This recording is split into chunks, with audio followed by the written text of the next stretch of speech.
Porque el Foro Español se hace cargo de las distintas asociaciones o centraliza El Foro de alguna Español manera. es una asociación de asociaciones. Es decir, la mayoría de las asociaciones de España, de todas las patologías que los oyentes puedan pensar, están integradas en el Foro Español de Pacientes.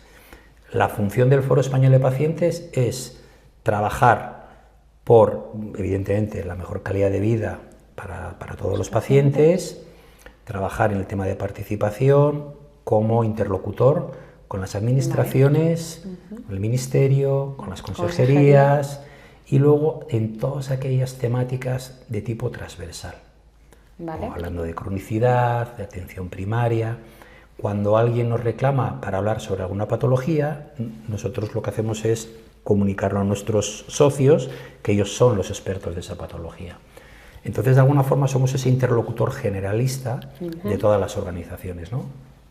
Un ejemplo, el pasado mes de junio, la ministra actual comunicó que quería sacar una ley de asociaciones de pacientes, ¿no?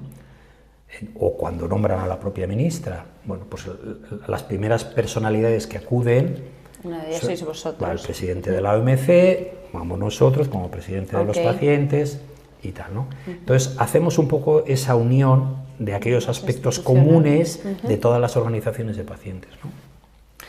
Vale, genial. ¿Y la gente que trabaja es trabajadora o porque entiendo que las asociaciones son voluntarios? Como dice la canción, depende. Vale. Depende de qué depende. Una de las cosas que nosotros animamos a nuestras asociaciones es que se profesionalicen. Yo ha sido precisamente esa, cuando entré en la Asociación de Álava, pero también con la Federación Española. Si no, no puedes dedicar tiempo a ello, es decir, al final, claro, de modo altruista, un padre hace lo que puede hasta un punto. Y los voluntarios llegan hasta donde llegan. Entonces, ¿qué ocurre? Que las asociaciones pequeñas, con pocos recursos, es verdad que prácticamente el 100% son gente voluntaria. Entonces, llegan hasta donde llegan. También, ¿por qué? Porque hay un problema de financiación. Claro. No tienes recursos económicos y esto hace muy difícil que tú contrates a nadie, porque dices, bueno, ¿y cómo le voy a pagar luego? Ahora tengo algo de dinerito, pero esto se acaba y luego ¿qué?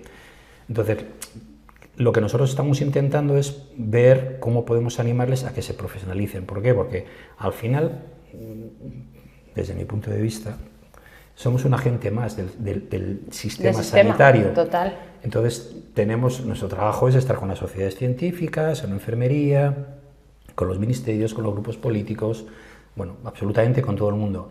Y hablamos de infinidad de temas y en muchos casos suelen ser temas complejos, ¿no? Que no son nada fáciles.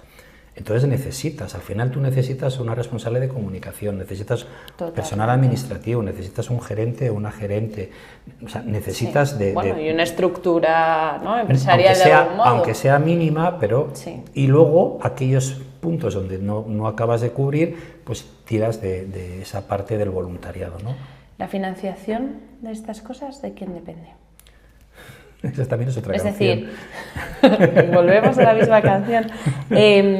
Cada asociación, claro, es una asociación, no una sociedad. Mira, yo te digo, ¿no? Sí, yo te digo la recomendación nuestra. Recomendación nuestra, que no sé si es idílica, es el 30-30. Decimos, lo importante, si pudieras, yo lo que te recomiendo es que un 30% sea de recursos propios, de lo que tú generes y de tus asociados que pagan su cuota.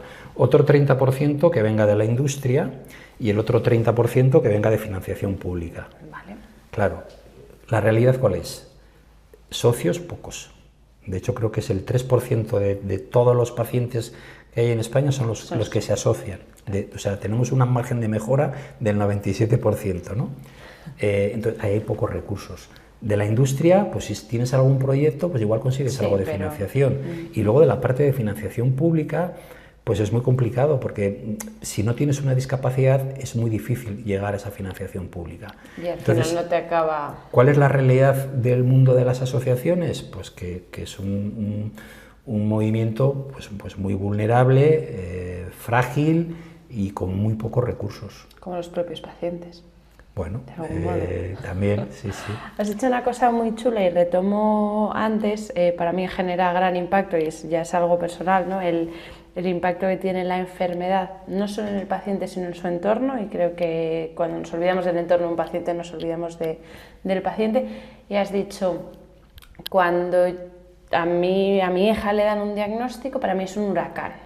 Bueno, no sé, no tengo palabras para definirlo. ¿Qué papel tiene una asociación en el huracán de un paciente? Es decir, si fuéramos capaces de acercar una asociación a cualquier paciente, que ojalá haya muchas más enfermeras y seamos muchos más los médicos que intentamos acercar, ¿qué papel tiene una asociación en ese huracán? ¿Sabes cuál es la diferencia? Que los profesionales sanitarios, por mucho que os esforcéis, no necesitáis otras cosas que por mucho que lo hagáis no las vais a tener. ¿Y cuál es? La parte de la empatía emocional, del encontrarte con uno que es como tú. Cuando tú te encuentras con un paciente de tu misma edad, que igual le han diagnosticado esa enfermedad 2 años antes y que ha llorado, no ha dormido, ha tenido que ir a un psicólogo, etc., le ha cambiado la vida, su trabajo, su rutina, y de repente esto lo cuentas y lo estás contando a una persona igual que tú, y te está diciendo, mira, pues a mí me pasó lo mismo, y yo hice esto y lo otro, y es normal que estés así, y es normal que estés asado.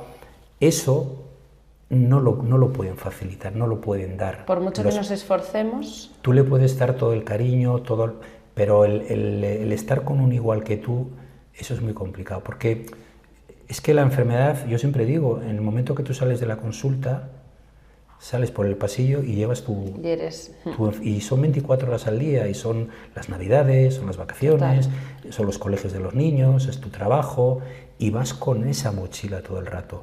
Esa vivencia, esas dificultades o esas oportunidades, eso no te lo da un profesional. Hombre, no sé, a no ser que tenga la patología, que esté muy relacionado, pero en términos generales, por eso yo siempre hay una frase que digo, sobre todo en congresos de médicos y enfermeras, es, por favor, recetar asociaciones de pacientes. Digo, aunque solo sea desde un punto de vista egoísta. ¿Por qué? Porque cuando hay un concepto que es la relación médico-paciente, que es muy importante.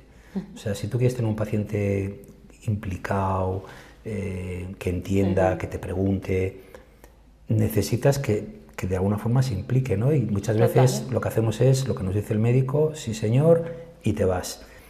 Cuando un paciente ha pasado por una asociación de pacientes, entiende la patología de otra forma. Y cuando llega a la consulta del médico, está más relajado, más tranquilo, empieza a entender un poco el concepto y la situación que le ha tocado, la que le va a tocar vivir, y empieza a hacer preguntas. Empieza a entender, y esa comunicación le facilita muchísimo el trabajo al profesional. Quizás nos equivocamos entonces, no es una equivocación porque hay muchas patas, ¿no? Pero cuando hablamos de paciente experto y creemos que el médico es capaz de hacer experto a un paciente, es decir...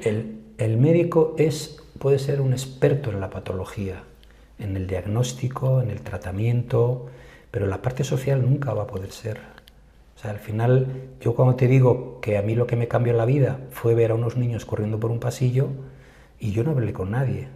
O sea, eso no me lo puede dar ningún médico. Y he dicho, posiblemente me atendió la mejor endocrina de toda España. Sí, y igual te dijo que tu hija podría ser una niña normal. Ese boom, esa vitamina que de repente te levanta y te dices, ¡buah, ahora sí, ahora lo veo!